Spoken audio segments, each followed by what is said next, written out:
आप गोंडा से आते हैं, वहां आपकी पैदाइश हुई, और पूर्वांचल का इलाका जो है वो अपराध के लिहाज से और विकास के लिहाज से उसकी बहुत सारी चुनौतियां हैं। आप पूर्वांचल में अगर बदलना होगा तो पूर्वांचल को अलग सूबा बनाएंगे या पूर्वांचल में क्या बड़े बदलाव करेंगे?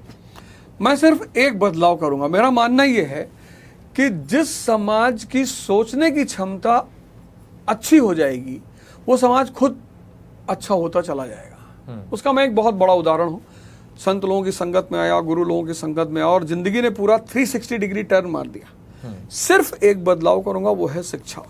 मतलब शिक्षा को ज्यादा से ज्यादा अप्लाइड, प्रेशर विहीन, परसेंटेज और सेंटेज सिस्टम तो मैं सब ध्वस्त कर दूंगा। Skill based. बहुत सारे लड़के आते हैं, कहते हैं साहब हमारे पास सर कोचिंग करने का पैसा नहीं है। अगर इन्होंने 10th में, 12th में, ग्रेजुएशन में कोई भी एक स्किल सीखी होती तो मेट्रोज में रहना स्किल के साथ कितना आसान होता है। तो स्किल डेवलपमेंट, खैर गवर्नमेंट उसको कर ही रही है, अप्लाइड एजुकेशन, और कोई परसेंटेज, कोई चेज, कुछ भी नहीं। पूर्वांचल के इलाके में युवाओं में जो जितने अपराधी निकले उस इलाके से, ये fascination for gun, fascination for crime क्यों है? वजह क्या है? सामाजिक कारण? सामंतवाद, जमीन। जहां भी फ्यूडलिज्म होगा वहां ये गन कल्चर होगा। जहां कैपिटलिज्म होगा वहां गन कल्चर नहीं होगा। तो आप अफगानिस्तान देखो, सिर्फ गन कल्चर है क्योंकि कैपिटलिज्म है ही नहीं। तो जब तक सामंतवाद यूपी, बिहार जैसे स्टेट में शक्तिशाली रहेगा तब तक गन कल्चर रहेगा। इन दिनों बिहार में, आपने यूपी बिहार का जिक्र किया, बिहार में इन दिनों अभी चर्चा हो रही है प्रशांत किशोर को लेकर, और उन्होंने अपनी पार्टी की तरफ से राइट टू रिकॉल दिया है।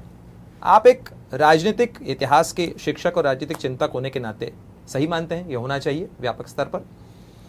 निश्चित तौर पर मतलब प्रशांत किशोर जी को मैं एक बहुत ही सभ्य इंसान, अच्छा, वही मेरी व्यक्तिगत उनसे मुलाकात तो नहीं हो पाई, हमारा उनका प्रोग्राम बिहार में एक साथ था, लेकिन जिस एजेंडा को लेकर वो चल रहे हैं, जिस मिशन को लेकर चल रहे हैं वो, कि मुझे बिहार को सुदृढ़ करना है और बिहार को अच्छे ट्रैक पर लेकर आना है, तो उनका जो रिकॉर्ड है एक व्यक्तित्व के रूप में और एक शिक्षित व्यक्ति के, एक सम्मानित व्यक्ति के रूप में, तो मुझे लगता है कि अगर आने वाले समय में बिहार की जनता एक मौका उन्हें देती है तो वो काफ़ी कुछ बदलाव निश्चित तौर पर करेंगे।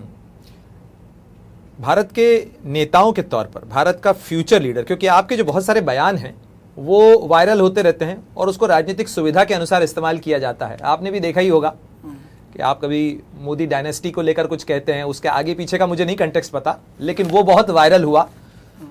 एक तो वो आपने किस संदर्भ में कहा था? क्या वाकई में आप ये मानते हैं? नहीं, बिल्कुल नहीं, वो संदर्भ ऐसा नहीं था। कुछ किसी मुद्दे पे मैं चर्चा कर रहा था और शायद कुछ विधान, लॉ वगैरह बना था, उसी संदर्भ में मैंने कहा था।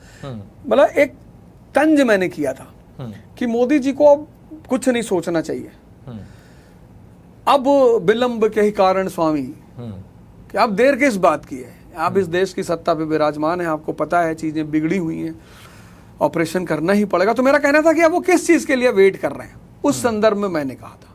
पर आपने तो संसद को महल बनाने की बात तक कर ली। उतनी ही क्लिपिंग उन्होंने काटी, उतनी ही क्लिपिंग काटी उन्होंने। बाकी मेरा उनको, मतलब मैंने उनके ऊपर कोई व्यंग नहीं किया था, तंज के रूप में कहा था कि अब आप देर मत करिए, आपको पता है कि सब कुछ बिगड़ा ही हुआ है। जैसे हिटलर आया जर्मनी, निराशावाद क्यों?